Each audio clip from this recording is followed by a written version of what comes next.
오늘 저는 여러분과 함께 홍수의 수레를 타신 야훼라는 제목으로 말씀을 나누겠습니다. 인류 문명은 교통수단의 발전과 함께 성장해 왔다고 해도 과언이 아닐 것입니다. 처음에는 두 발로 걷는 것이 전부였으나 그 다음은 짐승이 끄는 수레를 탔고 자전차를 탔고 자동차, 비행기 등으로 발전해 왔습니다.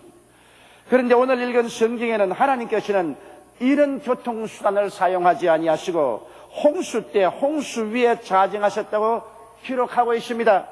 즉 다시 말하면 홍수란 빨리 흐르는 큰 물인데 그 위에 앉아서서 홍수를 수레로 삼고 하나님께서는 우리에게 다가오신다고 말씀을 하고 있는 것입니다.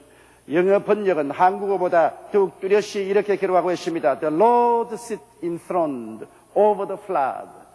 주님께서는 홍수 위에 보좌를 베풀고 그 위에 앉아서 홍수를 타고 오신다. 그렇게 말씀하고 있는 것입니다. 이 말씀은 우리들에게 무엇을 가르치기 위하여 이런 표현을 사용했을까요?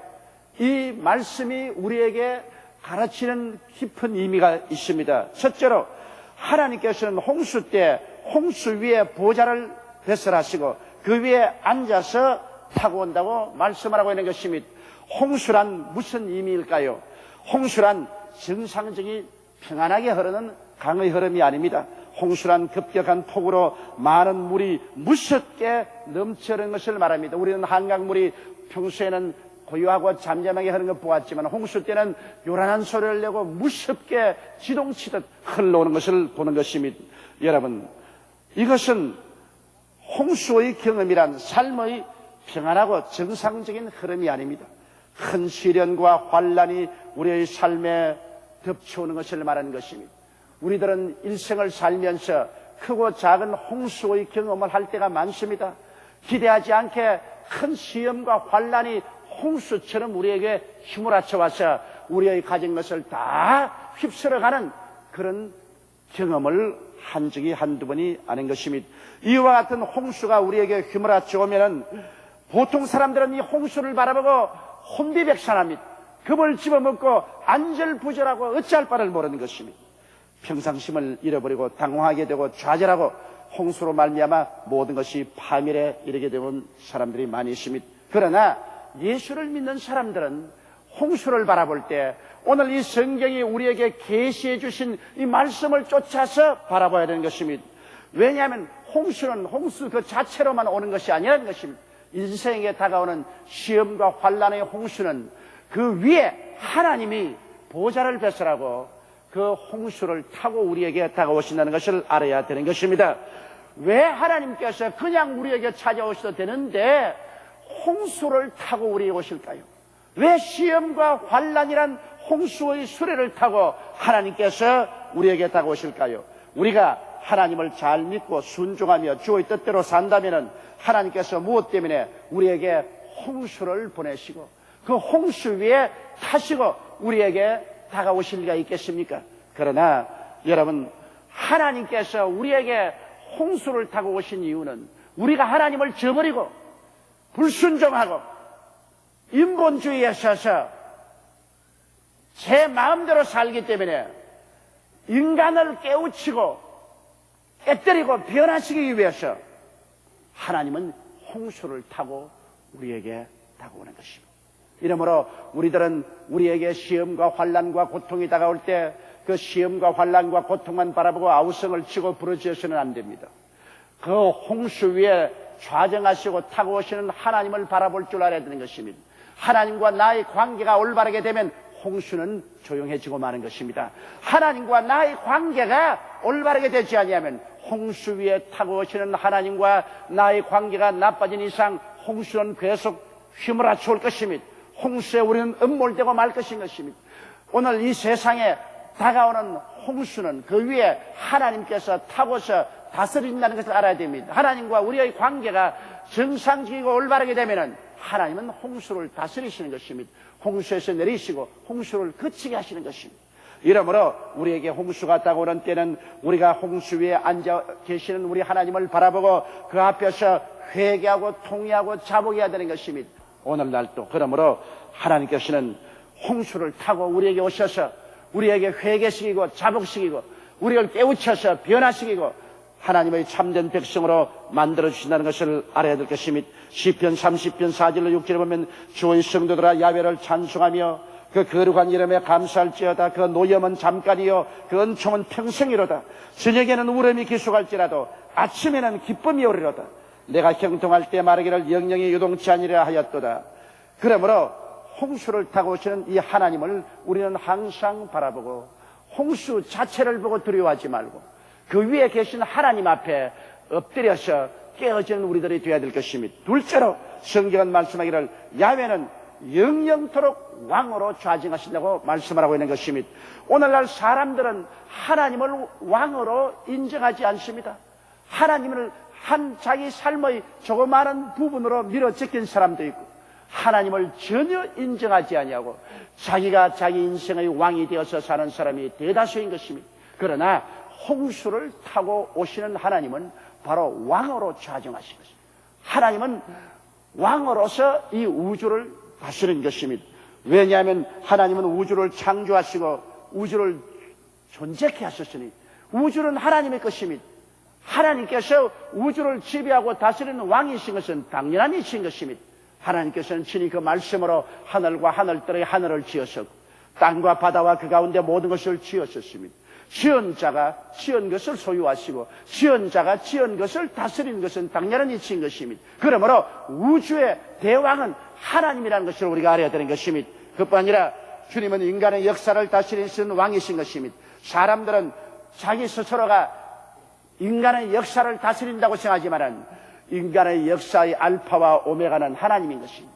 역사의 시작도 하나님이고 역사의 종말도 하나님이 결정하시는 것입니다. 이미 요한계시록에는 하나님이 이 역사를 종말 지으시고 새하늘과 새 땅과 새 예루살렘을 창조하시는 모습을 분명히 기록되어 있는 것입니다. 그러므로 역사는 바로 그 종말을 향해서 흘러들어가고 있는 것입니다.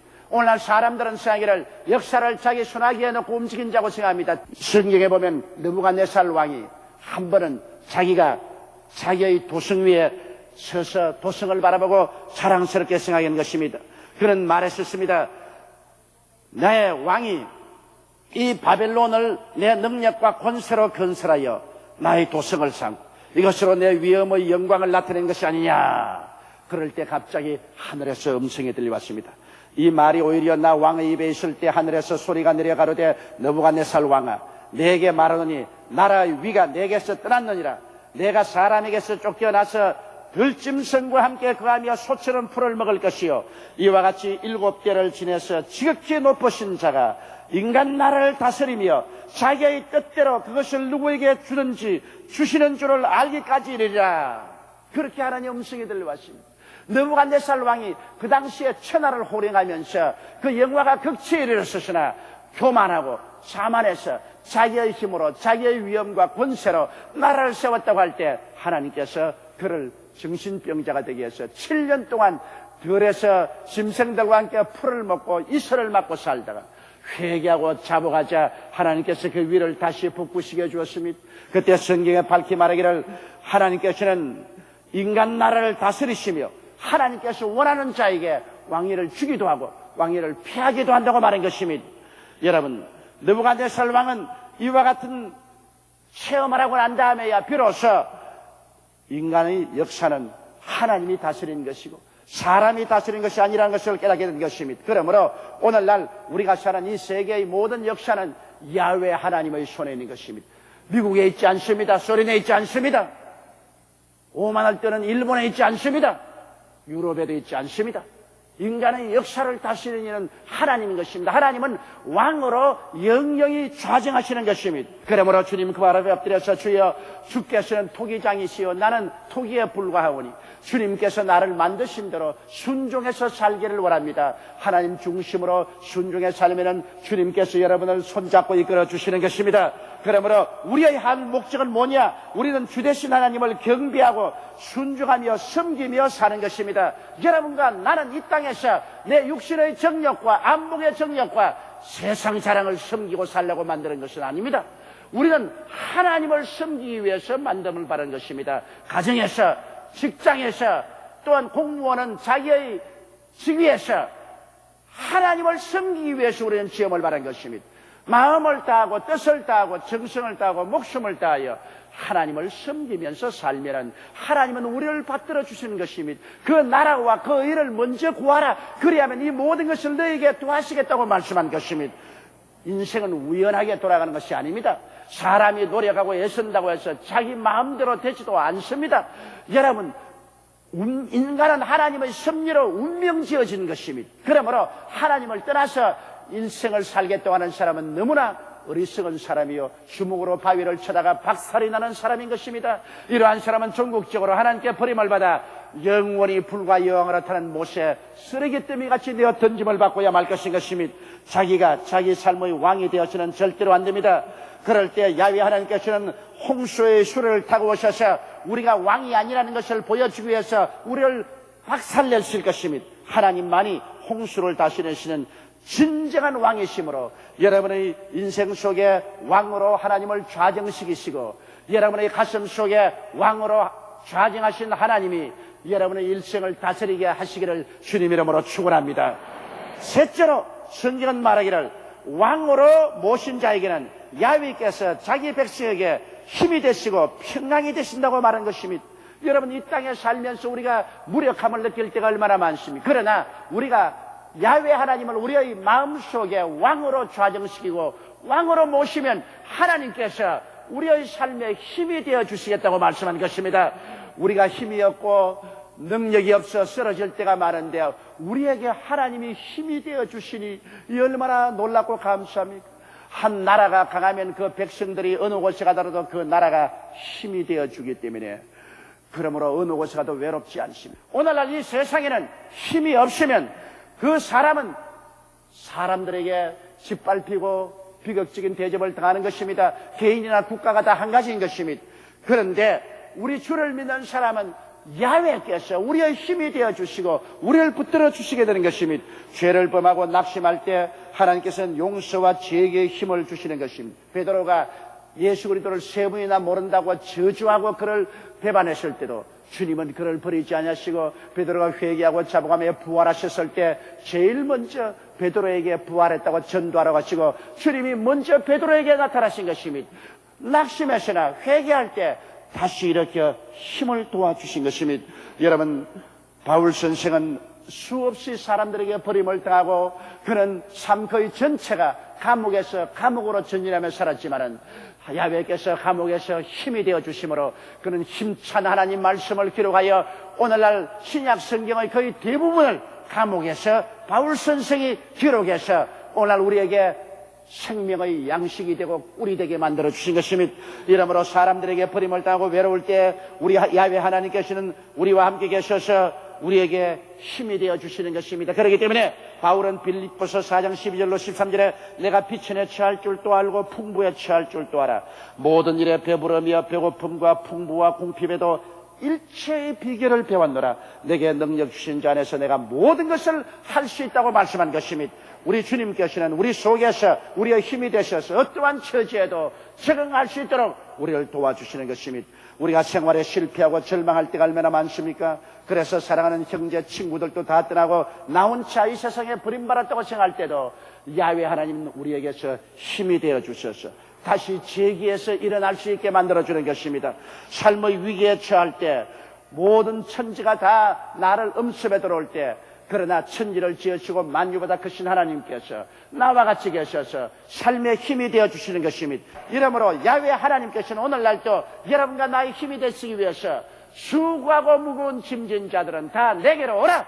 내가 너희를 쉬게 하겠다고 말씀하시는 것입니다. 우리 속에 왕으로 하나님을 모셔드리면 하나님은 우리의 삶에 힘이 되어주시는 것입니다. 그뿐 아니라 야훼 하나님은 우리에게 평강을 주시겠다고 말씀하는 것입니다. 하나님은 야훼 샬롬 평강의 하나님입니다. 하나님이 우리에게 왕으로 임재하여 계시면 우리의 마음속에 평강이 넘칩니다. 빌립보서 4장 6절로 8절에 아무것도 염려하지 말고 오직 모든 일에 기도와 간구로 너희 구할 것을 감사함으로 하나님께 아뢰라. 그리하면 모든 지각에 뛰어난 하나님의 평강이 그리스도 예수 안에서 너희 마음과 생각을 지키시라고 말씀한 것입니다. 이승만 대통령 시대에 무임소 장관을 했던 고 박영수 씨의 간증은 저희 심금을 늘 울리곤 합니다. 6.25 사변이 일어날 때 그런 피난을 못하고 서울에 남았습니다. 공산당들이 서울을 점령했을 때 그는 한 평범한 장사꾼으로 자기를 치장하고 머리에 바구니를 이고 집신을 신고 험한 옷을 입고 한강을 건너서 그런 남쪽으로 도망을 쳤었습니다. 그러다가 천안에서 공산당에게 잡혔습니다. 그는 모진 고문을 당하고 밤새도록 취조를 당한 결과에 무임소 장관이라는 것이 나타났습니다. 그는 아직까지도 젊은 여성이었습니다. 그런데 그가 장사꾼이라니까 당신이 장사를 했으면 손이 이렇게 부드러울 수가 있느냐? 장사를 했는데 발이 이렇게 곱고 이쁠 수가 있느냐? 당신은 거짓말이다. 그래서 추궁을 한 결과로 그는 무임소 장관인 것을 발각이 되고 신속히 인민재판을 받아 사형선고를 받고 추운 겨울날 그는 뒤에서 총불을 겨누는 괴뢰군에게 밀리면서 사형장으로 끌려가셨습니다. 아침에 찬 공기에 햇빛이 비춰왔었습니다. 그는 인민군이 총 끝으로서 그를 밀어제끼는데 그에 밀리면서 그는 천안의 어느 산골짜기 산 밑으로 향해서 가고 있습니다. 그럴 때 그의 생애 속에 일생을 살아온 것이 두루마리처럼 펼쳐지더랍니다. 그는 교회 형식적으로 감리교회에 나갔지만은 그저 교회 가는 것이 좋다고 해서 나갔지 예수 그리스도를 구주로 모시지 않았습니다. 평생을 교회에 나갔으나 예수를 몰랐습니다. 죽음을 향해서 걸어가는 그 마당에 그는 일생의 독립운동도 했고 국회의원도 했고 무임소 장관도 했지만은 일생을 살아온 모든 것이 하나도 의미가 없더란 것입니다. 다 헛되고 헛되며 헛되고 헛된 짓만 하고 이제는 죽음을 향해서 걸어가는 그에게 모든 것은 무주공산처럼 되었다는 것입니다. 그럴 때 그는 비로소 부르짖었습니다.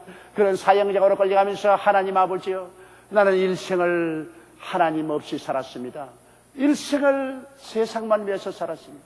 나는 교회에 왔지만은 예수를 몰랐습니다. 오늘 내가 죄를 회개하고 자복합니다. 죽음을 향해서 걸어가는 이 마당에 예수를 구주로 모시더니 예수님 나를 구원하여 주시옵소서.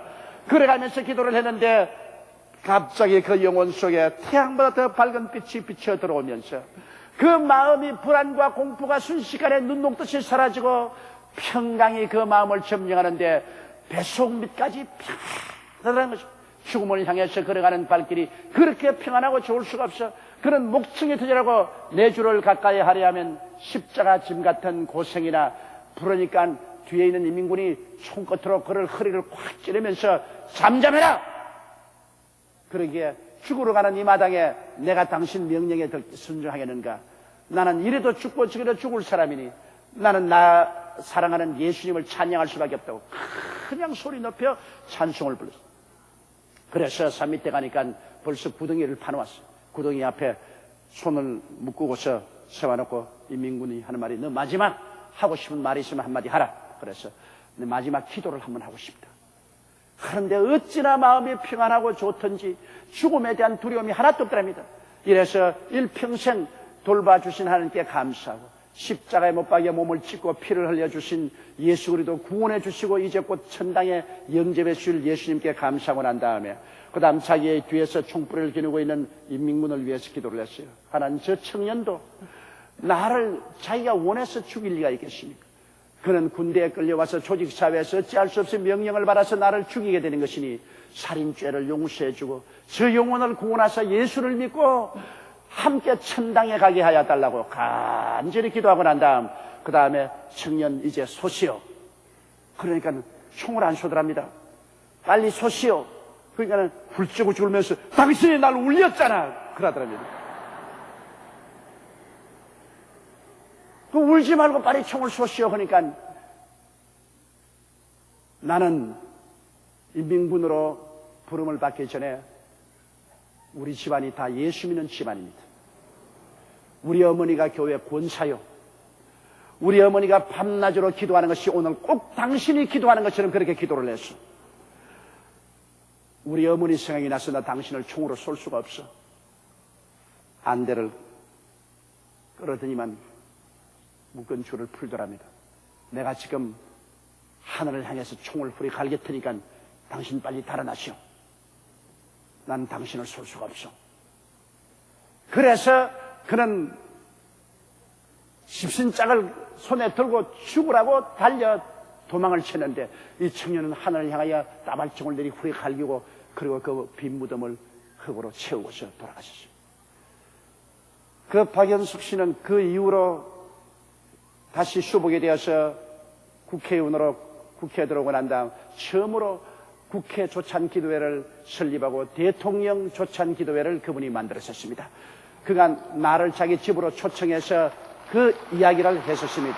그러한 말이 제가 일생이 정치가로 살았고 정치적인 모든 영화를 다 누렸지만은 죽음 앞에 서게 될 때 헛되고 헛되며 헛되고 자기가 이제 정치가로서 남은 여생을 사는 것은 어찌하든지 대통령이나 정치인들을 다 예수께로 인도하고 예수님을 전도하기 위해서 그렇게 한다고 그 말을 제가 들은 적이 있습니다.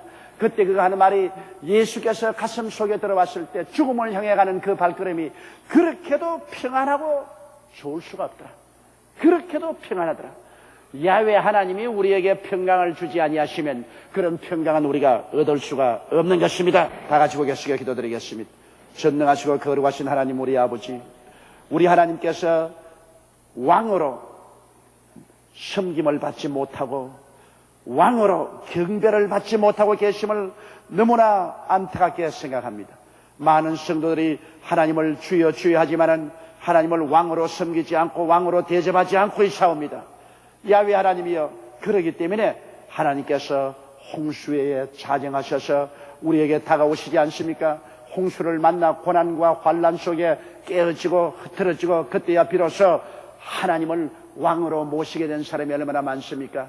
야훼 하나님이여, 하나님은 영원한 만물의 왕이시오, 역사의 왕이시오, 우리 삶의 왕이시오니 오늘 하나님 만왕의 왕 만주의 주 앞에 무릎을 꿇고 회개하고 자복하고 하나님을 우리의 생애 속에 왕으로 모시고 경배하고 섬기며 사는 우리들이 되게 도와주시옵소서.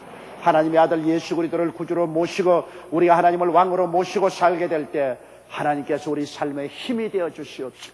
하나님께서 우리 삶의 평화가 되어 주시고 금세 안심 내세 복나게 되어 주심을 감사드리옵고 예수님 이름으로 기도드리옵나이다. 아멘.